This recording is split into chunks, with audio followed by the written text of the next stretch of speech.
Hey, Sarah back for the last episode of us walking through the Zero F Splendidly Brief Beginner's Guide to Psychic Intuitive Mediumship Healing Development. It is a no frills, to the point, get started now guide to start seeing your soul abilities for yourself.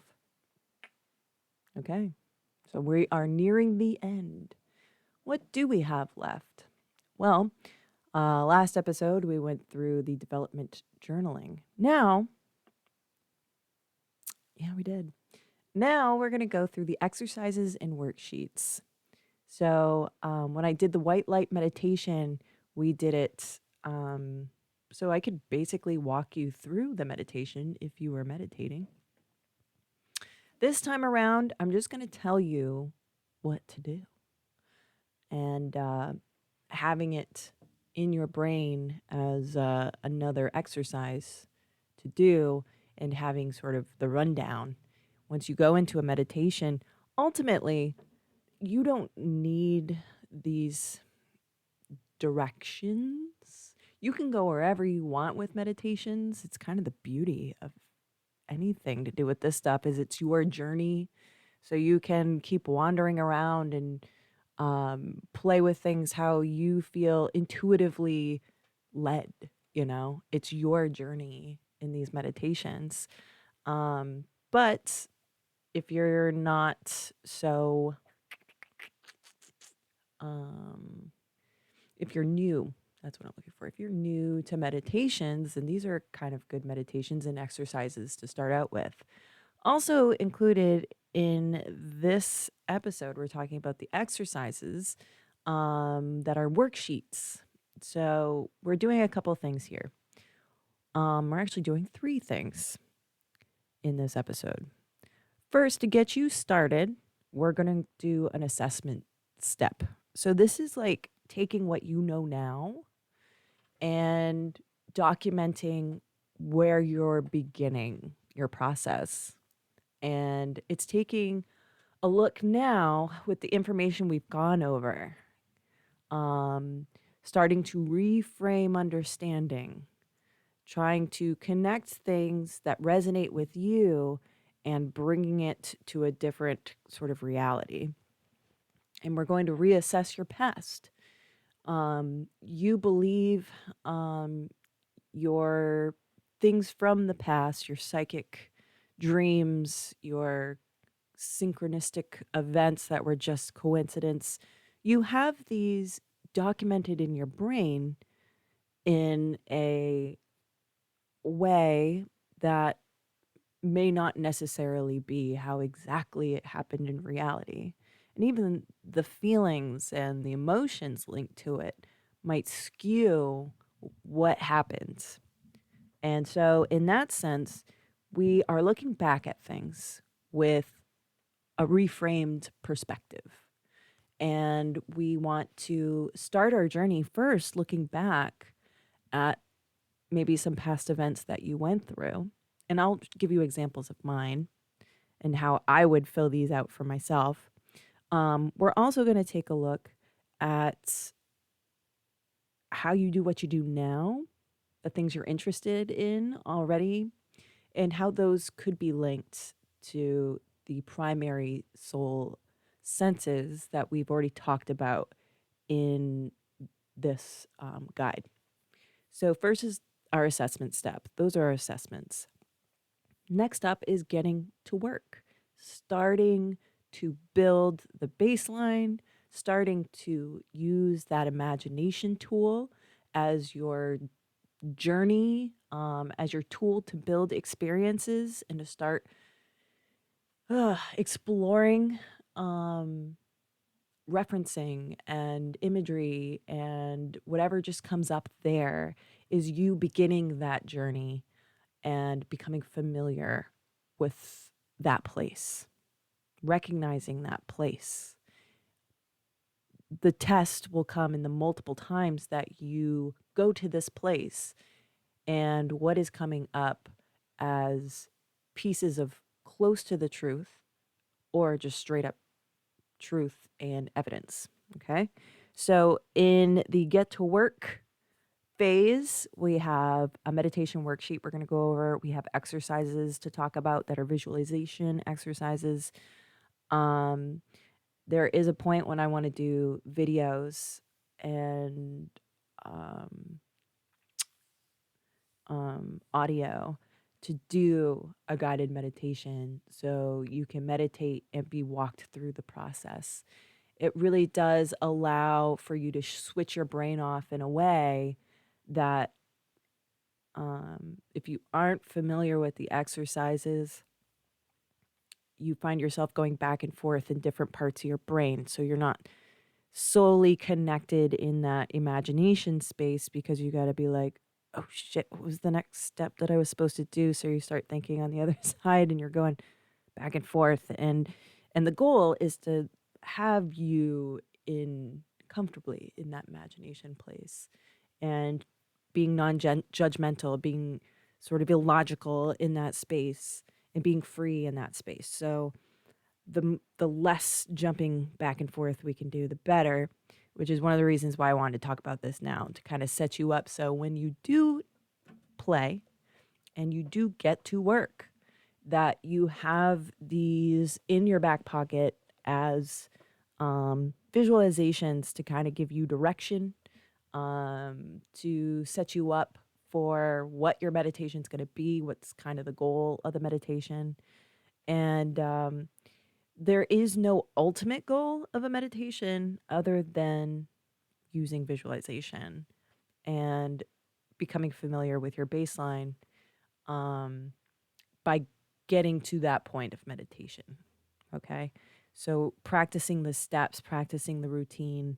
And then once the routine gets in place, then you really start becoming aware of the messages that are coming through because you becomes routine, it becomes automatic.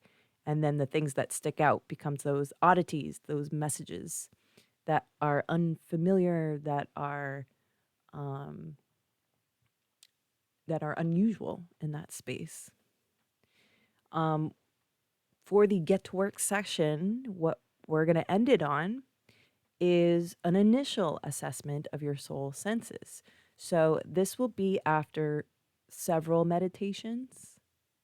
So the way I would look at it is we are kind of putting a timeline to things, even though I don't want to. But being the people that we are, we like timelines, right? So the assessment step could pretty much be done today if you wish to start working on it. The get to work stuff could even begin today, but maybe give the assessment step a couple days. So if something does come up that you forget about, because once you start thinking about it, that's when reminders will come up and you'll be like, oh, shoot, I got to document that too. And I got to do that. Maybe giving that a couple days. Allow yourself a couple days with that and then allow yourself to get to work. I can imagine the get to work section would be 2 to 3 weeks of doing daily meditations. You don't have to do it multiple times a day. Just set aside 15 minutes to a half hour to do a meditation. Do it at a time when you don't have time constraints. That would be my recommendation. And then after that 3 weeks of doing meditations, that's when you would do this soul senses initial assessment for those first series of focused meditations. And that's reassessing kind of where you started and where you've gotten in just 3 weeks. From there, adding more meditation time, routine, you start discerning what's going on. You start really testing out what's happening. You can even go in more courageously and be able to extract evidence more clearly. So there is a third step that is the reassessment step. And I would say give it 2 months to do that reassessment step. I have it listed in the guide as after 10 more meditations. That is, I think, too conservative. I think we need to be a little bit more liberal with that. And it's your deal, how fast or slow you want to go. But I will say the more time you give things, the more you're going to get out of this. Okay, so Let's give you a timeline of in 2 months, uh, practice, or let's take a look at that reassessment state or that reassessment step where we're going over a worksheet titled Soul Senses Continuing Assessment. So this is really taking a bigger picture look at everything you've gone through since becoming familiar with this stuff to leading up to 2 months in, and really probably being quite surprised with your journey. And maybe even have that realization of, look at all the evidence I've gained, and I've just been so in it that I really haven't looked at the bigger picture of things. And that's when, quite possibly, your truth of this reality, of the physical world, life you've lived, when that could change. It could happen sooner. Depends on what information you come across and what you allow to happen. You got to get out of the way. So let's start with the assessment step. So our first worksheet that I want you to work on is called Document Past Possible Soul Abilities Experiences. Okay. So this is when we're taking a look back and we're looking at the crazy weird things that have happened that we don't have an explanation for, or you have just tried to draw as much logic as you can out of it and made it into something it's not. So we've learned information now that we can bring with us to say things may be more possible than I gave it credit for in the past. So let me see. Is this one sheet? Okay. So I have a little paragraph here of what to document, and then I gave you 3 sheets to document on, like a 3-lined sheets.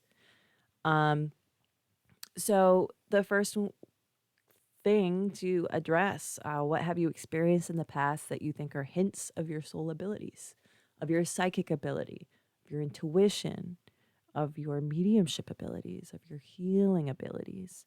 What strange occurrences happened that struck you and that continue to give you that feeling of something else was going on there? Examples I give are dreams, um, conscious experiences, crazy coincidences. Um, when you explain this, I want you to tell it as if nobody knows what happened and you're explaining your story. I want you to write it out. I really want you to put attention to this. All the information you can draw out of that experience, how you felt about it, how old you were, what were the circumstances around it, how does it still affect you? I want you to tell the story of these experiences. And this could take up 10 pages. I don't, you should care. I was going to say, I don't care how long it takes, but the fact of the matter is that this is for you. I'm not going to see this stuff. I have my own book of stuff. So what I would put here was a dream I had when I was 13 years old. If you follow NextGEN Medium, you know, you've probably heard this story. But I'm going to tell it to you like I've never told anybody before, because that's the point of documenting here. Even if you've told the story 1,000 times to a bunch of people, I want you to write down every detail you can extract out of that experience. So this is going to be a half-hour conversation if I do that. But my experience was, I was 13 years old. I was just about to start 7th grade, so it was August. And let's see. So I gave you my age. I gave you a timeline of when this happened. Let's see what was going on. It was really hot. I remember that. Around this time, at this age, I was into divination, actually. I didn't quite understand what it was all about. I think I was really intrigued at this time about learning about people without really getting in front of people, without having a conversation with them. So how can I find out about people through their handwriting. I remember I still have a book of that handwriting analysis, through palmistry, through phrenology, um, just different things like that. I think I also had a dream dictionary, and I can still remember the smell of that dream dictionary. It was like this cheap paper, and I have no idea where that book went to. In fact, I had a journal that I was keeping at that time of my dreams, and I have no idea where that went. And I really like, it kills me inside to know that that was documented, but I don't know where that is or if it still exists today. But wouldn't that be amazing to come across that?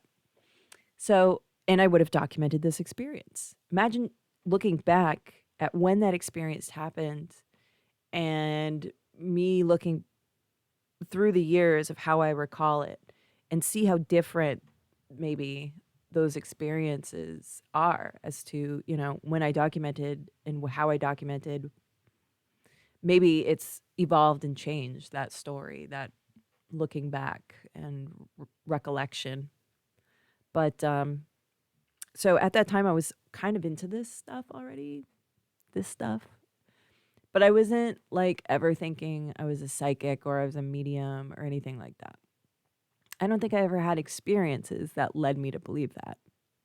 So I had a dream and I remembered it and I wrote it down in my journal. 2 days passed and it was still school vacation. But here's the interesting thing about my story.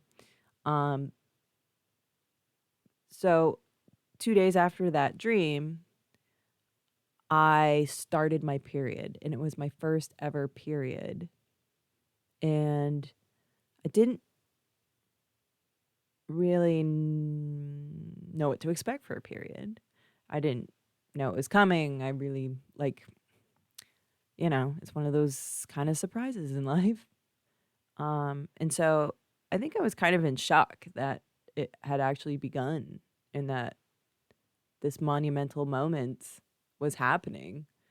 Um, when you're, well, I said I was 12, right? When you're 12 years old, and you're a girl, it's coming at some point, but when it does happen, it's sort of like, what does it all mean?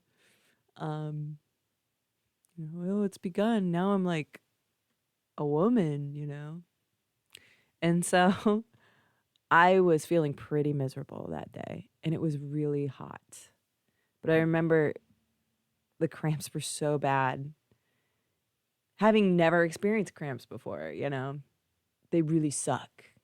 But then as you get older, you get used to it, how much they suck. Unless you got problems, then that's different. But I remember being wrapped up in a blanket, but it was so hot.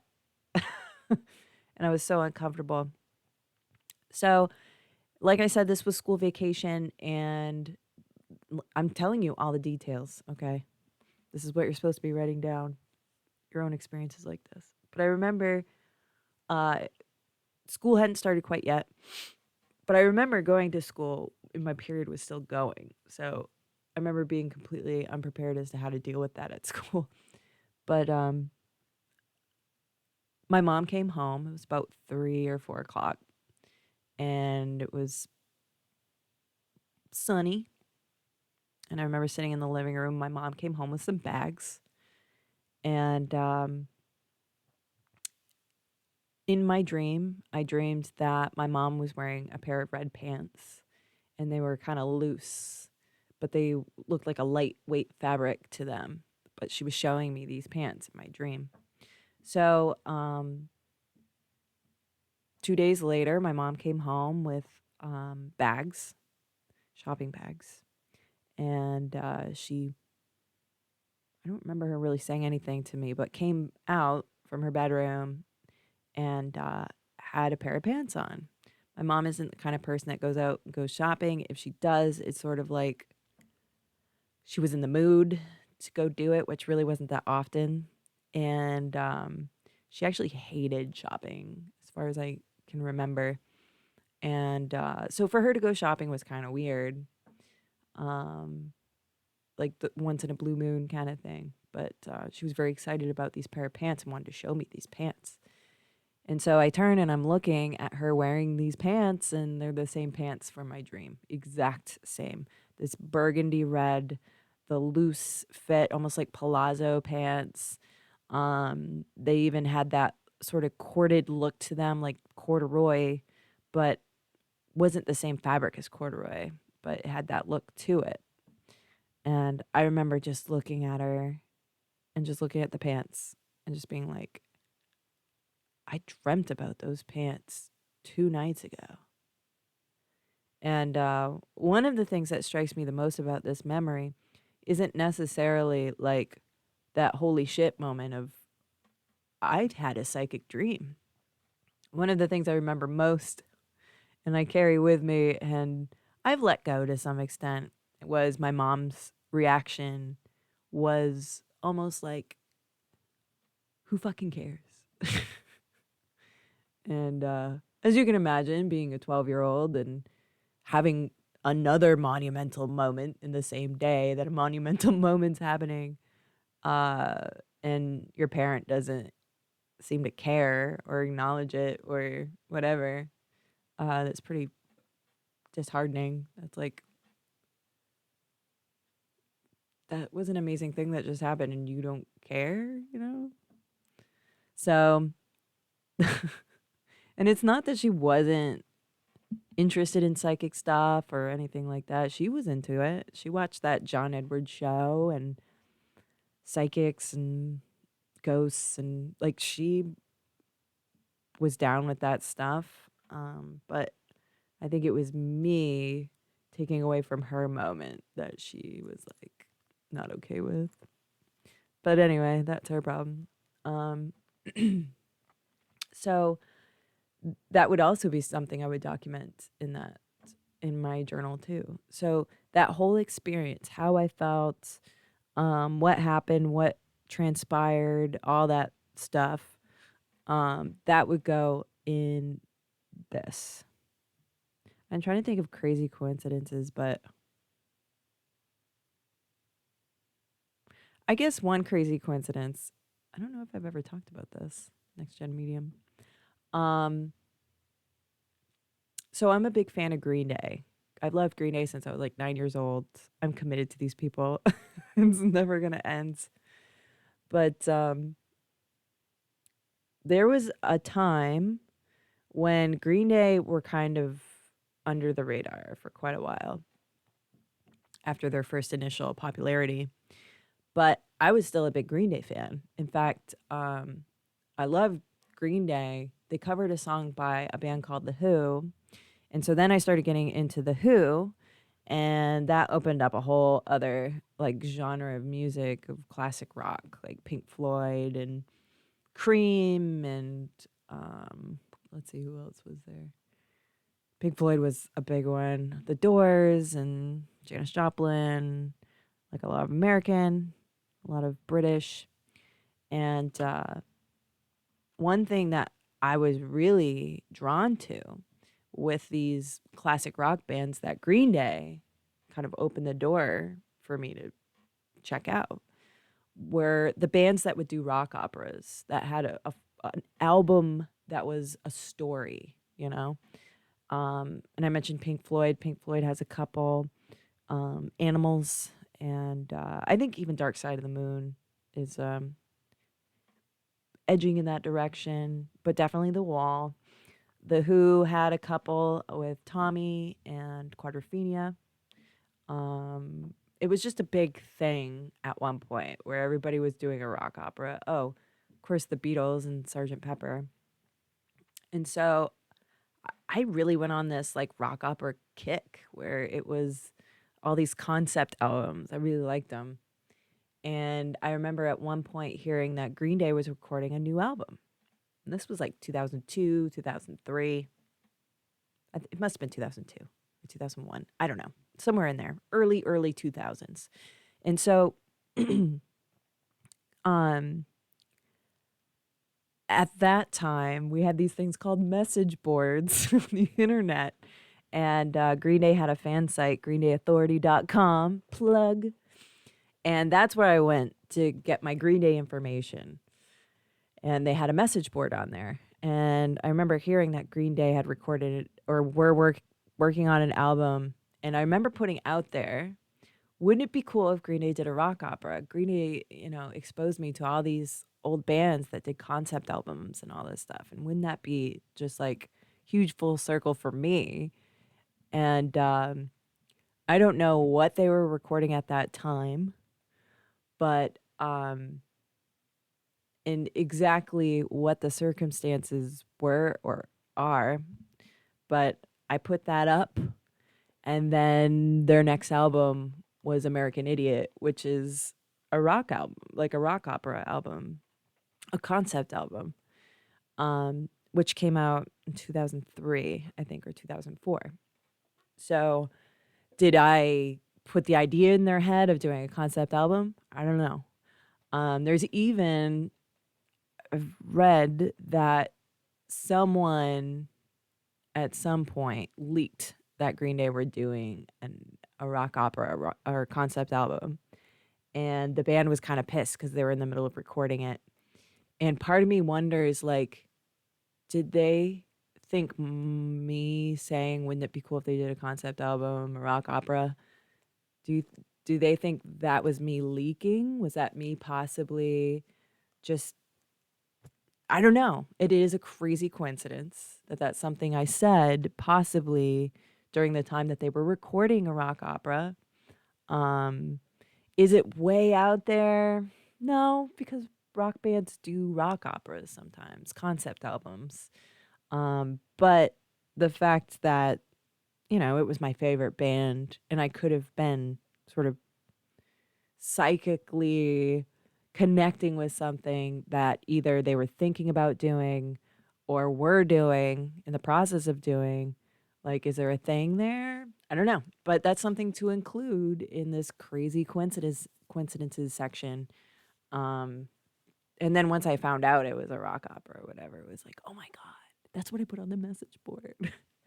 I'm pretty sure Green Day was checking out that message board back in the day, but I don't know. I'll never know, probably, but it is an interesting thing that brings a smile to my face. It makes me feel kind of special. It fills me with a little bit of joy and gratitude that maybe I had influence with my favorite band. B, that I was picking up on what's going on over there. But ultimately, C, they gave me what I wanted. They gave me a rock opera, damn it. So that's something I would put in there. All right. Wow, that's only one worksheet. Your next worksheet is is you discerning the primary soul abilities you've already developed. So on this worksheet, I have 4 groups of things. I've got activities that are all lumped together that have a commonality. And you being the smart person that you are, I bet you could connect where we're going with these primary soul abilities and what connects what to what. But this is where I give you a list. You circle the things that you are totally all about. This isn't like I'm interested. I'd try that. It's more of like I do these things. I go out of my way to do these things. These things, for some reason, are really satisfying. Okay. So, group 1, crafting, people watching, window shopping, and watching before and after videos. How many of those things do you go out of your way to do? Do you find satisfaction in? Do none of these things? That's fine. So these 4 groups, my goal is to find one of these groups where the things listed in the group kind of stick out to you as I'm really into this list or this list. So that was list 1. List 2, we'll go across. List 2 is watching emotional movies, exercising, journaling, and gardening. Are there any of those that really strike your fancy? Maybe all of them, maybe just a couple. That's fine. Group 3, we're going to go sideways here. Diagonal, listening to audiobooks, playing music, singing in the shower, or hearing birds chirp. Do you go out of your way? Do they strike you? Oh, I heard a bird. bird. And then the last grouping is watching game shows, taking quizzes, which this is kind of like that, watching documentaries, or playing strategy games. So then I reveal to you that these different groups are connected with different soul senses. So the first group of crafting and people watching, window shopping, and watching before and after videos, that we're going to dedicate to clairvoyance. These are visual things. Clairaudience would be I'm going out of order. Let me go across here. Watching emotional movies, exercising, journaling, gardening, these are all connected with clairsentience and clairempathy. So these are feeling motion, but also feeling your body, feeling the movement of your body. Clairaudience is the next grouping, which is listening to audiobooks, playing music, singing in the shower, hearing birds chirp. And then the very last group is connected with claircognizance, just knowing. So watching game shows, Jeopardy. I know the answer and I don't know how I know the answer. That's my thing. Taking quizzes, watching documentaries, and playing strategy games. So if there's a group there that had multiple things that you were like, yeah, I'm so down with crafting and people watching and window shopping, and man, I can't get enough of those watching before and after videos. I can't get enough of that. So if you had 4 things circled in there that you were just friggin' crazy about, then clairvoyance is probably a dominant soul sense for you and one to pay attention to when you go into that imagination place. Whereas clairsentience or clairempathy would be how you want to focus when you're in that imagination place. How do I feel? What do I feel? And then clairaudience would be going to that imagination place and putting your focus on your hearing. One tip I'll say to you with that, and it seems to be a regular tip I hear, is that people that use their clairaudience actually focus right above the ear, like right in, is that called temporal lobe? I don't know. It's probably here because that's where the brain is, dumbass. I don't know. And then claircognizance is the just knowing. And I would say for that one, you're just going in and leaving it blank until something pops in, as opposed to going there with, I want to see a visual or I want to hear a thing. Just go in and go, tell me what to know. Now, that was the assessment stage. You could get that done today if you wanted to. Maybe you've already done it. Now we got to get to work. So this is when we focus on practicing the routine, getting used to meditation, getting used to accessing that imagination place, and just exploring your imagination and what's coming through. So here's where you need to be documenting every time you go into a place of quieting to get your baseline and then exploring from there. You need to fill out your journaling sheet. I have a meditation 1-page journaling sheet that I've included as part of the book. You need to include the dates. Also include how long your meditation was. I think that's just fun facts. Then you're going to write down your meditation notes. Just like you're recalling what happened in the past that was weird things that happened, you want to bring that detail to your journal. What you received, how you received it, what soul abilities do you think were engaged in what you experienced, how you felt. Really just give it the gambit, the whole attention of documentation there. All right, getting to work. Got some meditations to do. First, we're doing that white light meditation. I already gave that to you earlier in these videos. So white light meditation, one of those things. Imagining a beam of white light coming down from the sky and hitting the tippy top of your head, and it can penetrate right through to your body and starts filling up this hollow body, and it's filling you up with a liquidy, viscous, opaque milk kind of looking stuff, and it glows and it's beautiful and it feels good. As it's traveling up your body, you're visualizing it traveling up your body and hitting different points on your body. It's eventually filled you all the way up this hollow body and comes up through the top of your head, and then it's spilling out because it's just so full. There's nowhere else for it to go. So it just cleanses over your skin and down your body. It just completely envelops you with love and gratitude and comfort. And that's the white light meditation. Next up is a meditation exercise for focus. I think we've talked about this one too. So this is when you're in your baseline state, you're opening up, and how you're opening up is you're bringing your focus outside of you, and you're practicing how far away your focus is going by listening.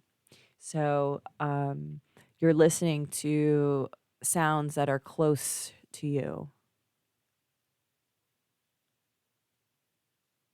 which for me is just a ringing in my ear. Then you're assessing the sounds in the room, but give it a focal point. Where is it coming from? How far away is it from you? And then you're going outside. And what do you hear outside? And then in the far, far off distance, what can be heard? And then you're bringing it close back to you. So you're bringing that attention in steps away from you, and then you're bringing it right back. Boop. Practicing focus externally. Next is a meditation to become familiar with your body and mind baseline. So like I said, we're trying to figure out what our baseline is.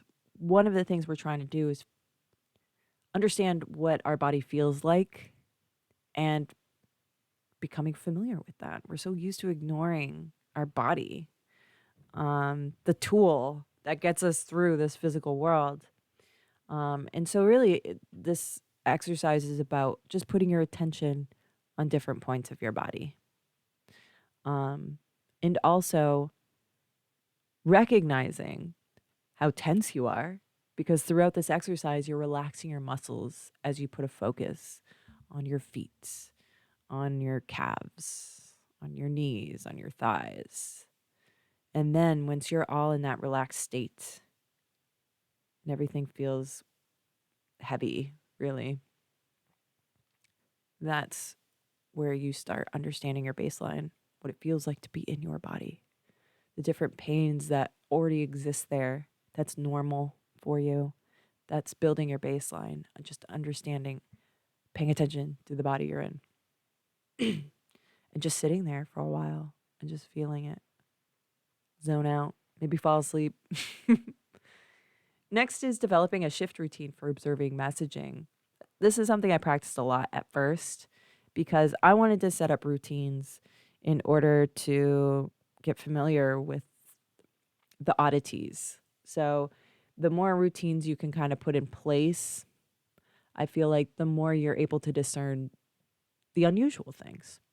So in order to get to that point where you're at the baseline, and then the next step is to open up, I developed a routine of counting down in my head. So once I felt like I was in a nice quiet state and my brain was focused, my attention could be focused, that's when I would do like a countdown of 3, 2, 1, start. And believe it or not, for me, I still have a hard time committing to start. So I'll count down in my head. It's sort of like, am I flipping the switch or am I not flipping the switch? And even that visualization alone, I flip the switch. I'm more of I got to use my body to do it. But now it's not even, I don't even have to consciously think about it. Also, the 3 deep breaths in and out. That is a definite, I would definitely recommend that. And I still use that today in order to get to that place of focusing inward on that imagination place. This is going to go way past a half hour. Sorry. Next up is opening up visualization for meditation. So getting to that place of consciously, I'm ready to be open. We did that with building that shift. And now I I've kind of jumped around with these a little bit. I probably could have set these up differently, but we're going back to sort of that listening exercise of the focus being and attention being further and further away and then closer and closer. We're going to do this visually, where we're imagining a large bubble around us. I think we talked about this too, but you have this bubble around you that sort of, think of it very much as the energy that is just naturally around your body that you just can't see and you're just visually unaware of. But when you come across people and their conditions, their emotional problems, all of that energy gets sapped into you. It's in large part because of this invisible thing that's around you and isn't pulled close enough to you. So this exercise is really learning to visualize this energy you have and to be able to grow it and shrink it. And that's all this meditation is practicing practicing getting to know this space that's around you, this energy field, learning to visualize it, but also understanding that you have complete control over this bubble. And maybe you don't recognize that. Maybe you don't realize that. And this visualization is you taking control of that. Imagination exercise to try during meditation. This is a way to explore. Some people do this stuff to manifest. Was it a year ago? I had a meditation where I wanted to go in and I wanted to walk through the home that I wanted. Before the pandemic went down, I was about to put my house on the market. Literally the week that things were shutting down.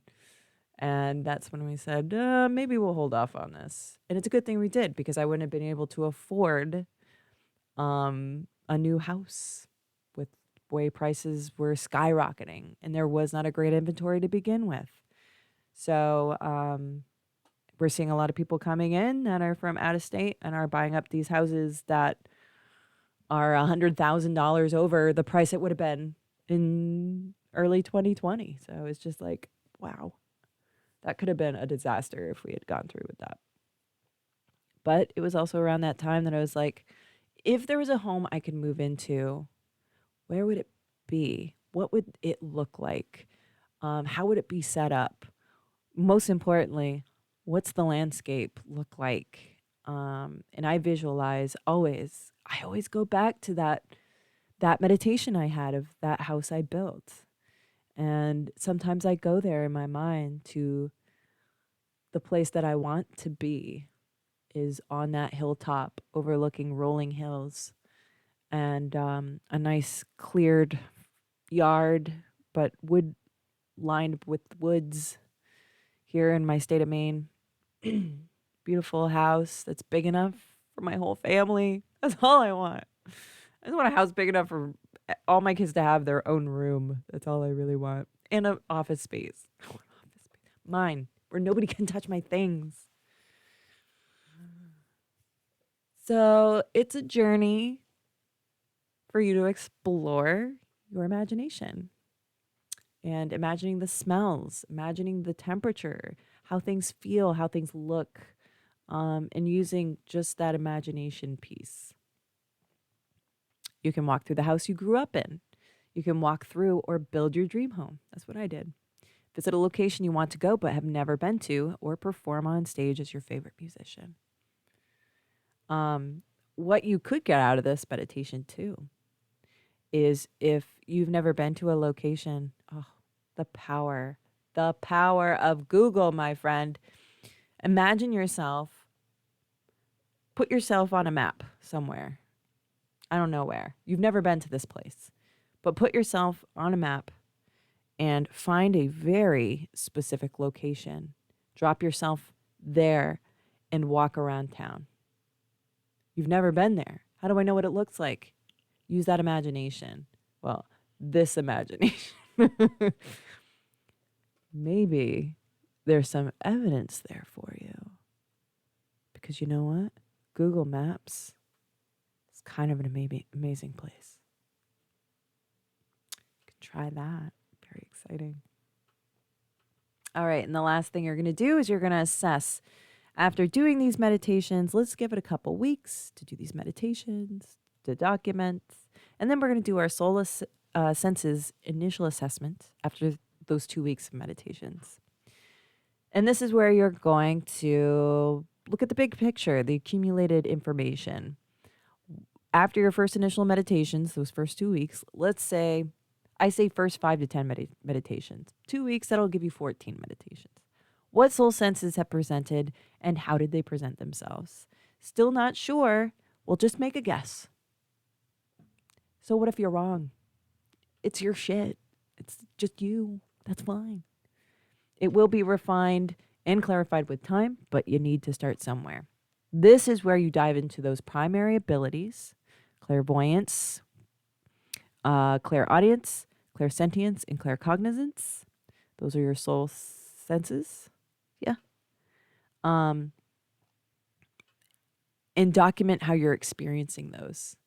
What you might find is how you first started experiencing those has evolved. Or you were getting it really, really clear at first, and now it's kind of quieting down. In fact, that should happen in your process. That's kind of normal. In fact, the first visual I remember of exercising intentionally in a mediumship place is the clearest image I can recall to date of me going into that place. It was almost like all this time had been waiting for that one moment, and everything had accumulated and built to see this. Almost felt like I was in person in front of this person's face. But since then, it's much more less clear visually, but it's still clear enough for me to understand what's happening. So that's your time to make that assessment. Then, and I gave you a couple pages for that. And then we got to do a reassessment. So you're going to give yourself 2 months altogether. You can include those 2 weeks in the 2 months. Fine. I'm down. Okay, thank you. Trying to sell me on services. Then we're going to do our continuing soul senses assessment after several series of meditations. So this is that 2 month mark. Time to take a look back. Where am I? What's happening? I have a sheet dedicated to each of these questions, but do it in your journal and do it for however long you need and whatever amount of space you need. So the first thing to look at after that 2 months is what soul senses are you experiencing? How have you experienced them? How have they changed? How are they presenting themselves? How about, is there any evidence that these particular soul senses, maybe your clairvoyance, are bringing you that you're realizing truth in this stuff? I would say for me, and it wasn't 2 months in, it was more of, let's see, I would say maybe 8 months in. One of the most stunning experiences I ever had, and it was in a reading, was I was reading a girl, a lady, and I remember I did really terrible the first time. And I was like, you know what, Hannah, can you come back and we'll try it again in a couple weeks? And I felt so embarrassed and so insecure and cringy. So she came back, and it's the second time around. And I'm like feeling the pressure. Like, I really got to bring it this time. And I remember getting a visual of someone writing their name. It was almost like I couldn't see the hand, I couldn't see the pen, but I could see what was left behind in the signature. And it was such a specific name that it really caught my attention in my visual brain, right? Because I'm seeing it. It's clairvoyance.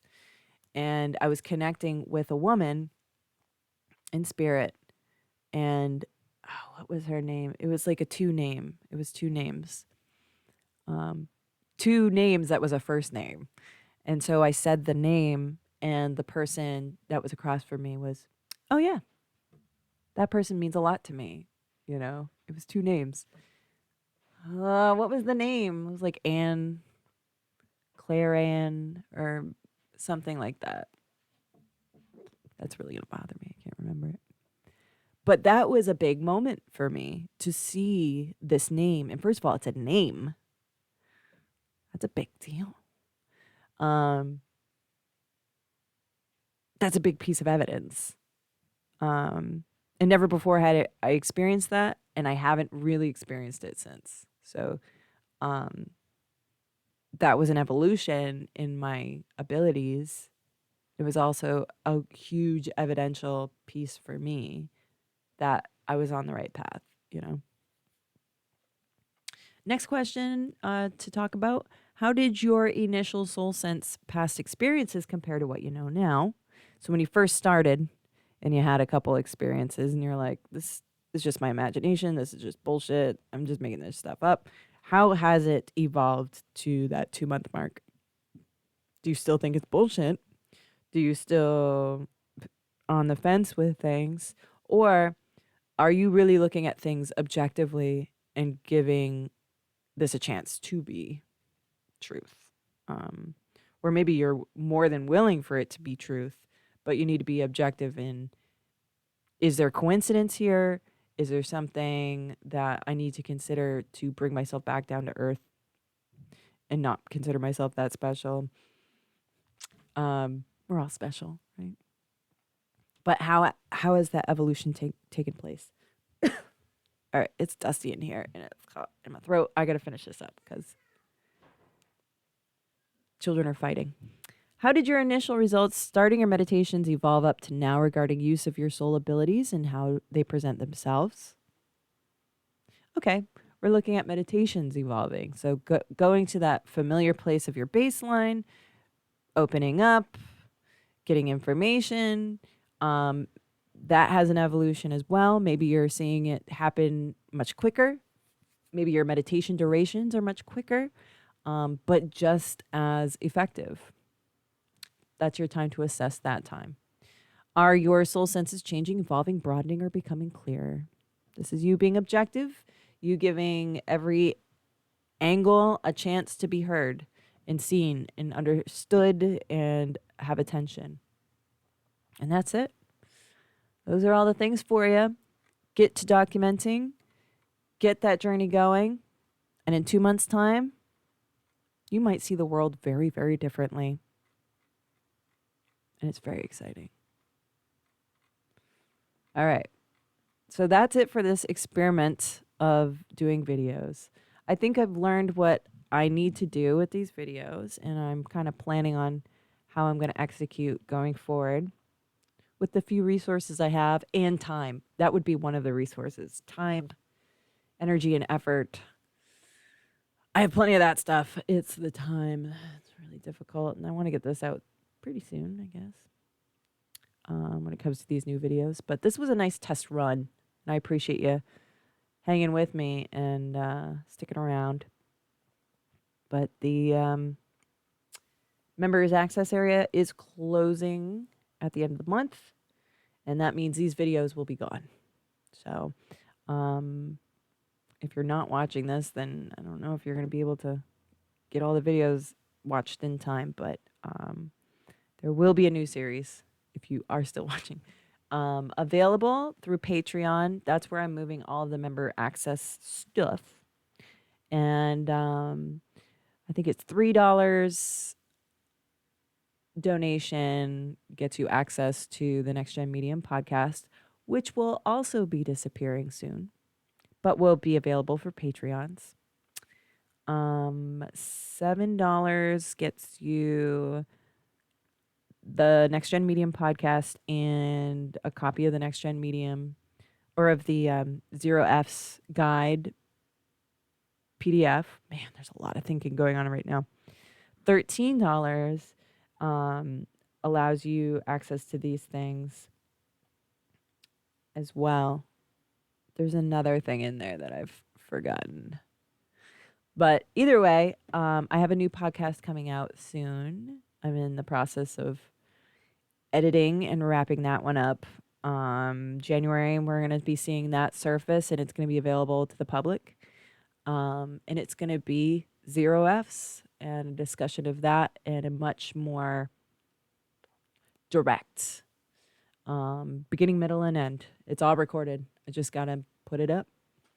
And so really hoping that if things were cool with you, that you go to Patreon and continue your journey with me there.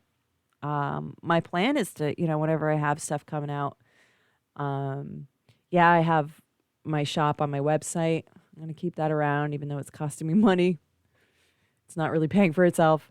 But the Patreon page is where I'm going to put stuff for first looks for anybody who, is willing to throw a couple bucks my way. That helps me pay for the website. It helps me pay for the shop. It helps me pay the bills for NextGEN Medium. This is a passion project. And anybody that has appreciation in it and has learned something from this, if you've gotten anything out of it, appreciate a donation. And follow me there. I will still have the website up, but I think Patreon's going to be putting a lot of energy in the new year. We'll see about the opportunities that present themselves. I've heard some interesting things about 2022, and I'm looking forward to it. And you can join me too. That's it. Get to work. You got things to do.